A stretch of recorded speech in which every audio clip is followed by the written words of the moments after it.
Hi అండి, నమస్తే. Welcome back to Sajida channel. నేను మీ సాజిదాని. ఇవాళ ఫ్రై వచ్చి మనకి అరటికాయ ఫ్రై అండి. బ్యాచిలర్స్ అయినా చక్కగా ఈజీగా చేసుకునే ఫ్రై రెసిపీ అండి. ఈజీగా ఫాస్ట్గా అయిపోతుందండి. ఇప్పుడు మరి తయారు చేసుకునే విధానం ఏమిటో చూద్దామా. ముందుగా 3 అరటిపళ్ళు తీసుకున్నానండి. ఇప్పుడు ఇవి చక్కగా సన్న పీసెస్ లాగా కట్ చేసుకుందాము.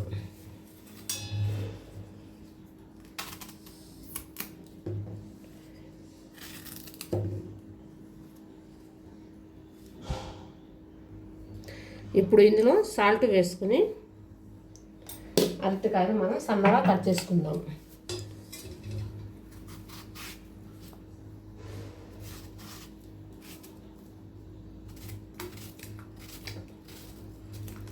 చిన్న చిన్న పీసెస్ లాగా ఈ విధంగా ఈ సైజులో కట్ చేసుకుందామండి. మనం అరటికాయని ఎన్ని విధాలైనా ఫ్రై చేసుకోవచ్చు. ఉడకబెట్టుకొని మనం అరటికాయ కొబ్బరి కారం లాగైనా చేసుకోవచ్చు.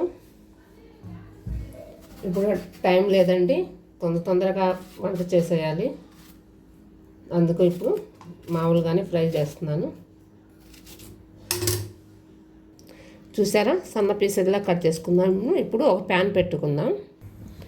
మార్నింగ్ మామిడికాయ పులిహార చేశానండి. అందుకు ప్యాన్లో ఆయిల్ పసుపు లాగానే ఉంది. ఇప్పుడు ఇందులోనే వేసుకుందాము. 2 టేబుల్ స్పూన్ల ఆయిల్ వేసుకొని తాలింపులండి. పచ్చెనపప్పు, మినపప్పు, ఆవాలు, జీలకర్ర అవేనండి. ఇంకేం వేయనండి. ఉల్లిపాయలు అవి, పచ్చిమిరపకాయలు అవి ఏమి వేయను.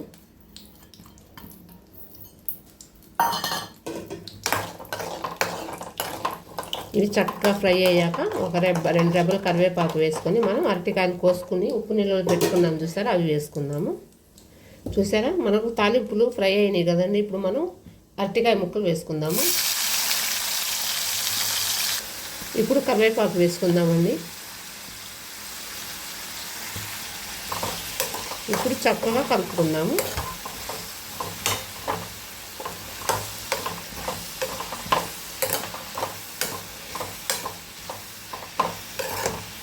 ఇవి చక్కగా ఫ్రై అవ్వాలండి. అప్పుడు మనం కొంచెం పసుపు, 1 టేబుల్ స్పూన్ సాల్ట్, మనకు రుచికి తగ్గట్టు సాల్ట్ వేసుకుందామండి. ఇప్పుడు మనం ఇందులో 1 టేబుల్ స్పూన్ సాల్ట్ వేసుకుందాం. మీకు టేస్ట్కి తగ్గట్టు వేసుకోండి. నేను 1.5 స్పూన్ వేసాను. ఇప్పుడు 1/2 టేబుల్ స్పూన్ పసుపు వేస్తాను. ఇవి ఇప్పుడు చక్కగా ఈ పీసెస్కి కలిపేటట్టు కలిసినట్టు కలుపుకుందాము. చూసారా ఫ్రెండ్స్, చక్కగా ఫ్రై అయిపోతుంది. ఇంకొంచెం ఫ్రై అయ్యాక స్పైసీకి తగ్గట్టు మనం కారం వేసుకుందాము. నేను 1.5 టేబుల్ స్పూన్ వేస్తానండి. అప్పుడు ఇంకా తర్వాత జీలకర్ర, ధనియా పౌడర్, చాట్ మసాలా, గరం మసాలా మొత్తం వేసుకొని మనం ఫ్రై చేసుకుంటే మన పప్పులో కానీ, రసంలో కానీ, సాంబార్లో కానీ, టమాటా పప్పులో కానీ, ఏ పప్పులోకైనా చాలా చాలా టేస్టీగా ఉంటుందండి. చూద్దాం. ఇప్పుడు ఇంకొంచెం ఫ్రై అయ్యాక మనం స్పైసెస్ కలుపుకుందాము. ఇప్పుడు ఇందులో మనం 1 టేబుల్ స్పూను కారం వేసుకుందామండి. నేను 1.5 టేబుల్ స్పూన్ వేస్తాను. ఇప్పుడు చక్కగా కలుపుకొని ఇందులో జీరా పౌడర్ 1/2 టేబుల్ స్పూన్ వేస్తున్నాను.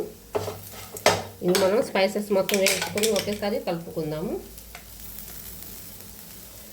కొంచెం ఏనండి, 1/2 టేబుల్ స్పూన్ వేసుకుందాము.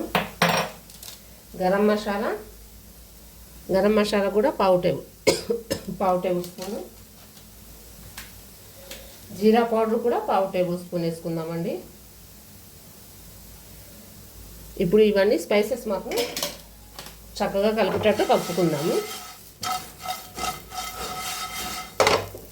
అంతేనండి, ఈజీగా మనకి ఫాస్ట్గా అయిపోతుంది. ఒక విషయం అండి, ఇప్పటి వరకు నా ఛానల్ ఎవరైనా సబ్స్క్రైబ్ చేసుకోకపోతే ప్లీజ్ అండి సబ్స్క్రైబ్ చేసుకోండి, లైక్ చేయండి, మీ ఫ్యామిలీ మెంబర్స్ షేర్ చేయండి. కొత్త రెసిపీస్ ముందుకు వస్తాను friends. Thank you for watching అండి. ఇప్పుడు వరకు థ్యాంక్ యూ ఫర్ వాచింగ్ అండి. Bye friends. ఇంకొక కొత్త రెసిపీతో ముందుకు వస్తాను.